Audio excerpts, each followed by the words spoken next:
Hello students, my name is Manisha and welcome to my YouTube channel. Students, previous videos में मैंने आपको एक chapter start करवाया हुआ था टेक्निकल एनालिसिस, ठीक है, जिसके ऊपर ऑलरेडी मैंने 6 वीडियोस अपलोड कर दी हैं। देखिए, आप स्क्रीन पर देख सकते हैं कि मैंने इन वीडियोज़ में आपको कौन कौन से टॉपिक्स कवर करवाए हैं। तो अगर आप सभी ने अभी तक ये वीडियोज़ नहीं देखी है तो आप इन वीडियोज़ को देख सकते हैं। मैं इन वीडियोज़ का लिंक आपको इसी वीडियो के डिस्क्रिप्शन बॉक्स में और ऊपर वीडियो के आई बटन में दे दूँगी, ठीक है।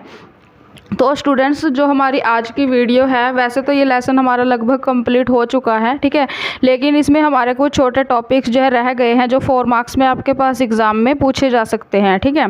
तो आज बेसिकली मैं आपको यही टॉपिक्स कवर करवाऊंगी। तो चलिए मैं आप बता देती हूँ आपको कि हम आज की वीडियो में कौन कौन से टॉपिक्स को कवर करने वाले हैं। तो सबसे पहले हम इसमें टॉपिक कवर करेंगे moving average analysis, and second topic हमारा होगा reversal effect and relative strength and odd lot trading. और जो ओड लोड ट्रेडिंग है ये आपके पास एग्जाम में लॉन्ग क्वेश्चन में भी आ सकता है और शॉर्ट क्वेश्चन में भी आ सकता है, ठीक है। तो उसके बाद हमारा टॉपिक इसमें होगा कॉन्फिडेंस इंडेक्स एंड कोपोक इंडिकेटर, ठीक है। तो ये सभी टॉपिक्स आज की वीडियो में हम कवर करने वाले हैं। तो वीडियो आपके लिए बहुत ही ज़्यादा यूजफुल होने वाली है, तो वीडियो को आप एंड तक ज़रूर देखिएगा, वो भी बिना स्किप किए हुए, ठीक है। तो चलिए हम वीडियो को स्टार्ट करते हैं। सबसे पहले हम देख लेते हैं मूविंग एवरेज एनालिसिस हमारे पास क्या होता है, ठीक है। तो हिंदी में हम इसको क्या बोलते हैं, चलायमान औसत विश्लेषण, ठीक है। तो बेसिकली स्टूडेंट्स, इस मेथड को जो टेक्निकल एनालाइजर्स हैं वो शेयर्स के प्राइजेस को फोरकास्ट करने के लिए इस मेथड को यूज़ करते हैं, ठीक है। मतलब कि कहने का मतलब क्या है कि जो ये हमारा मूविंग एवरेज एनालिसिस मेथड है ये एक तरह से एक मेथड है, ठीक है, जिसका यूज़ करते हैं शेयर्स के प्राइजेस की फोरकास्टिंग करने के लिए, उनका पूर्वानुमान लगाने के लिए हम इसका यूज़ जो है करते हैं, ठीक है। उसके बाद इसमें आगे क्या है कि जो हमारे पास ये मूविंग एवरेज एनालिसिस है ये सिक्योरिटीज़ के प्राइजेस को जानने का हमारे पास जो है बहुत ही लाभदायक एक मेथड है, ठीक है। और ये लॉन्ग टर्म अप्रोच के ऊपर जो है बेस्ड है, ठीक है। और जो मूविंग एवरेज एनालिसिस है वो हमेशा क्या करता है, शेयर्स को खरीदने और बेचने के लिए हमें जो है स्थिर संकेत देता है, फिक्स साइंस हमें देता है ये, ठीक है। और जो औसत हमारे पास औसत गति विश्लेषण मूविंग एवरेज एनालिसिस है इसका यूज़ अगर हम स्टूडेंट्स अदर इंडिकेटर्स के साथ करेंगे तब तो ये हमारे पास यूज़फुल रहेगा हमारे लिए, ठीक है। मतलब कि अन्य संकेतकों के साथ अगर हम इसका यूज़ करेंगे, ठीक है, लेकिन अगर हम अदर इंडिकेटर्स के साथ इसका यूज़ नहीं करेंगे, इसका यूज़ हम अकेले करेंगे, तब जो भी इससे हमें इंफॉर्मेशन मिलेगी वो अंकगणितीय रूप से हमारे लिए अशुद्ध होगी, ठीक है, सही नहीं होगी वो इन्फॉर्मेशन, ठीक है। और जो ये हमारे पास मूविंग एवरेज एनालिसिस है इसका जो यूज़ है वो 3 तरह से किया जा सकता है, ठीक है। सबसे पहले क्या है, simple and weighted and exponential, ठीक है। तो ये था स्टूडेंट्स हमारे पास मूविंग एवरेज एनालिसिस, ठीक है। उसके बाद नेक्स्ट हमारा इसमें टॉपिक है, सेकंड टॉपिक है रिवर्सल इफेक्ट क्या होता है, ठीक है, जिसको हम हिंदी में क्या बोलते हैं, विपरीत प्रभाव, ठीक है। तो अब ये क्या होता है, रिवर्सल इफेक्ट एक समय में, एक टाइम में, मतलब कि या तो एक सप्ताह, ठीक है, या फिर एक महीना, ठीक है, उनके बीच में जो स्टॉक्स कुछ नहीं कर पाते हैं, जो सिक्योरिटीज़ कुछ नहीं कर पाती हैं, ये उनके बारे में हमें बताता है, ठीक है। कहने का मतलब क्या है कि जो रिवर्सल इफेक्ट है वो एक टाइम पीरियड में या तो एक महीना या फिर एक सप्ताह, ठीक है, उनके बीच में अगर कुछ स्टॉक्स कुछ काम नहीं कर पा रहे हैं, कुछ हमें रिटर्न नहीं दे पा रहे हैं, तो ये उनके बारे में हमें बताता है, ठीक है। और जो ये हमारे पास प्रवृत्ति है, जो ये ट्रेंड है, ये इन्वेस्टर्स को उनकी रिटर्न को ज़्यादा करने के लिए, ठीक है, जो भी हमारे पास ये रिवर्सल इफेक्ट है ये इन्वेस्टर्स की रिटर्न को ज़्यादा से ज़्यादा करने के लिए वो जो भी स्ट्रेटजी बनाते हैं उसमें ये बहुत ही ज़्यादा हेल्पफुल होता है, ठीक है। कहने का मतलब क्या है कि जो इन्वेस्टर्स होते हैं उनको मैक्सिमम रिटर्न चाहिए होता है, ठीक है। तो मैक्सिमम रिटर्न के लिए उनको जो है स्ट्रेटजी बनानी पड़ती है, ठीक है। और उस स्ट्रेटजी को बनाने में रिवर्सल जो इफेक्ट है वो काफ़ी ज़्यादा हेल्पफुल होता है, ठीक है। तो जो स्ट्रेटजी है हमारे पास वो किस टाइप की होनी चाहिए, वो ऐसी होनी चाहिए कि जिन सिक्योरिटीज़ का प्राइस ज़्यादा है, जो सिक्योरिटीज़ मार्केट में अच्छा परफॉर्म कर रही हैं उनको तो सेल कर दिया जाए, ठीक है, उनको बेच दिया जाए और उनसे प्रॉफिट अर्न किया जाए, ठीक है। लेकिन जो सिक्योरिटीज़ जो है जिनका प्राइस जो है कम है और वो सिक्योरिटीज़ जो है वीक परफॉर्म कर रही हैं, इतना अच्छा परफॉर्म वो नहीं कर रही है मार्केट में, तो उनको जो है परचेज कर लिया जाए, ठीक है, ताकि फ्यूचर में जब भी उन सिक्योरिटीज़ का प्राइस ज़्यादा हो तो उनको हम बेच सकें, ठीक है। तो ये था स्टूडेंट्स हमारे पास रिवर्सल इफेक्ट। उसके बाद हमारे पास इसमें थर्ड क्या टॉपिक है, रिलेटिव स्ट्रेंथ, ठीक है, सापेक्षिक शक्ति, ठीक है। अब ये क्या होता है, ये स्टूडेंट्स एक जो है टेक्निकल नाम है, ठीक है, सिक्योरिटीज़ को दिया गया क्या है, एक टेक्निकल नाम है।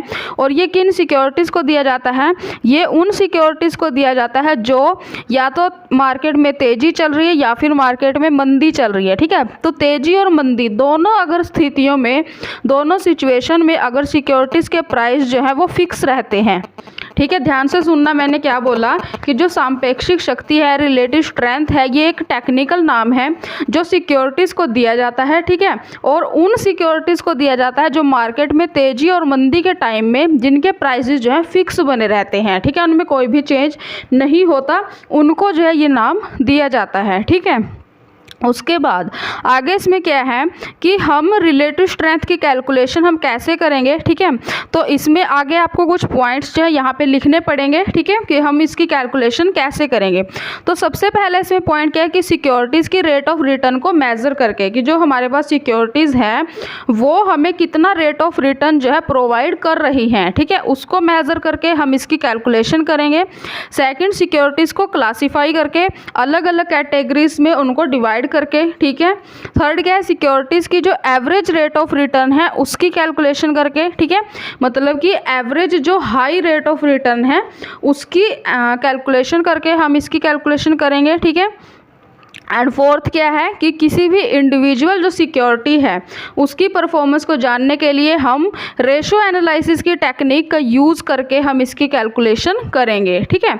तो ये हमारे पास बेसिकली कुछ 4 पॉइंट्स यहाँ पे दिए हुए हैं जिसकी हेल्प से हम इस रिलेटिव स्ट्रेंथ की कैलकुलेशन करते हैं, ठीक है। तो ये हमारे पास हो गया रिलेटिव स्ट्रेंथ। उसके बाद स्टूडेंट्स हमारे पास नेक्स्ट इसमें टॉपिक क्या है, ओड लोड ट्रेडिंग, ठीक है, मोस्ट इंपॉर्टेंट टॉपिक है जो लॉन्ग क्वेश्चन में भी आपसे पूछा जा सकता है और शॉर्ट क्वेश्चन में भी आपसे पूछा जा सकता है, ठीक है। तो चलिए मैं आपको ये भी कवर करवा देती हूँ। तो स्टूडेंट सबसे पहले ओड लोड ट्रेडिंग में मैं आपको लोड ट्रेडिंग के बारे में बताती हूँ, ठीक है। तो फॉर एग्जांपल आपने मार्केट से कोई भी बिस्कुट का पैकेट ख़रीदा, ठीक है, बड़ा जो पैकेट होता है आपने वो ख़रीदा, ठीक है, और आपको उसमें जो है मान लीजिए आपको उसमें 10 पैकेट मिले छोटे छोटे, या फिर 20 मिले या 50 मिले, ठीक है। तो वो हमारे पास एक जो है लोट हम उसको बोल सकते हैं, एक पैकेट बोल सकते हैं जिसमें आपको छोटे पैकेट्स जो है मिले हैं, ठीक है। तो ऐसे ही जो हमारे पास शेयर मार्केट होती है उसमें जो कंपनीज होती हैं वो अपनी जो है एफिशिएंसी अपने अनुसार जो है अपने अकॉर्डिंग वो जो है एक लोट तैयार करती हैं, ठीक है। और उस लोट में कम से कम तो 100 शेयर होते हैं, लेकिन मैक्सिमम जो है वो कितने भी हो सकते हैं, 200 शेयर्स भी हो सकते हैं, 300 हो सकते हैं, 500 हो सकते हैं, ठीक है। तो जो बड़े इन्वेस्टर्स होते हैं वो क्या करते हैं, वो उन लोट्स को परचेज कर लेते हैं, ठीक है। वो सिंपल शेयर्स को परचेज नहीं करते, वो पूरे के पूरे लोट को ही परचेज कर लेते हैं, ठीक है। लेकिन वो कौन करते हैं, बड़े इन्वेस्टर्स करते हैं जो प्रोफेशनल होते हैं, ठीक है। वहीं पे अगर हम बात करें छोटे जो इन्वेस्टर्स होते हैं जिनके पास इतना पैसा नहीं होता कि वो पूरे लोट को परचेज कर सकें, लेकिन उनको शेयर्स तो परचेज करने ही हैं, ठीक है। तो वो इन्वेस्टर्स क्या करते हैं, वो 100 शेयर से नीचे शेयर्स को परचेज करते हैं, ठीक है। मान लीजिए किसी ने 10 शेयर्स को परचेज किया, 20 शेयर्स को परचेज किया, ठीक है, 30 को किया या 50 को भी किया, ठीक है। 100 से नीचे वो जितने भी शेयर्स को परचेज करते हैं, ठीक है, तो वो इन्वेस्टर्स हमारे पास होते हैं जो ओड लोड इन्वेस्टर हम उनको बोलते हैं, ओड इन्वेस्टर्स हम उनको बोलते हैं, ठीक है। जो हमारे पास जो लोट जो कंपनीज तैयार करते हैं उस लोट से कम शेयर्स जो खरीदते हैं, ठीक है, वो लोट नहीं खरीदते पूरा का पूरा, ठीक है। तो बेसिकली इसमें यही बोला गया है, ठीक है। और जो ये छोटे इन्वेस्टर्स होते हैं ये प्रोफेशनल नहीं होते, ठीक है, प्रोफेशनल नहीं होते ये, तभी जो है ये कम शेयर्स को जो है परचेज करते हैं, ठीक है। तो हमें जो है हमें पता करना चाहिए इसमें हमें डे टू डे कि कितने जो हमारे पास शेयर्स हैं, 100 से नीचे कितने शेयर्स जो है परचेज किए जा रहे हैं डेली, ठीक है, और कितने शेयर्स को सेल किया जा रहा है, बेचा जा रहा है, ठीक है। तो बेसिकली ओड लोड जो ट्रेडिंग होती है, ठीक है, इसमें जो छोटे इन्वेस्टर्स होते हैं उनके ऊपर फोकस किया जाता है, ठीक है। उनके बारे में इंफॉर्मेशन कलेक्ट की जाती है कि वो कितने शेयर्स जो है परचेज कर रहे हैं और कितने शेयर्स को बेच रहे हैं, ठीक है। लेकिन हो गए वो कितने, 100 से कम ही होंगे, ठीक है। तो बेसिकली हमारे पास यही ऑड लॉट ट्रेडिंग है, ठीक है। और जो ये सिद्धांत है, ठीक है, जो ये प्रिंसिपल है, इसका जो विरोध है वो किसने किया? छोटे इन्वेस्टर्स ने ही इसका विरोध किया है, ठीक है। उन्होंने क्या बोला है कि जो छोटे इन्वेस्टर्स होते हैं कि हम जो है कम प्राइस पर सिक्योरिटीज़ को खरीद कर ज़्यादा प्राइस पर हम सिक्योरिटीज़ को बेचते हैं, तभी हम प्रॉफिट को अर्न करते हैं। लेकिन जो ये प्रिंसिपल है ये बिल्कुल इसके उल्टा है, ठीक है।